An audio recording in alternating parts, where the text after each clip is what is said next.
Question ये है कि जब आपका लाइफ का एक स्ट्रगलिंग फेज था तो उस टाइम पे आपको गिव अप करने का फीलिंग आया होगा, तो उस फीलिंग को हमें कैसे टैकल करना है या फिर आपने कैसे टैकल किया? देखो, जब आपका वाई बहुत क्लियर होता है ना तो आप गिव अप कभी भी नहीं करते।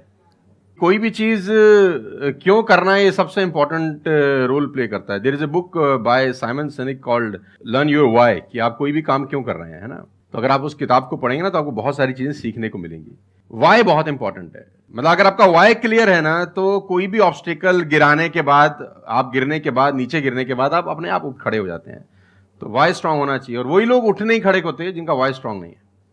मैं एग्जांपल देके समझाता हूं आपको। अब फॉर एन एग्जांपल मैं आपको वुडन स्ट्रोक दूं, 2 फुट जिसका विड्थ हो और 30 फीट जिसका लेंथ हो, और आपको बोलूं मैं यहां से वहां आपको ट्रेवल करना है उसके ऊपर चल के, और मैं आपको 10,000 रुपए दूंगा, तो आप चल लेंगे बहुत आराम से। आप सवाल को ट्विस्ट करते हैं। अब उसी फट्टे को मैं 100 माले की 2 बिल्डिंग के बीच में लगा दूं, अब आप चलेंगे? लेकिन मैं अगर आपको अभी भी चलवा दूं तो आप अभी भी चलेंगे। अगर आपको पता हो कि दूसरी बिल्डिंग में आपकी बेटी है और उस बिल्डिंग में आग लग गई है, और मैं आपको 1 रुपया भी नहीं दूंगा, फिर भी आप चलेंगे? बिकॉज आपका वाई क्लियर है।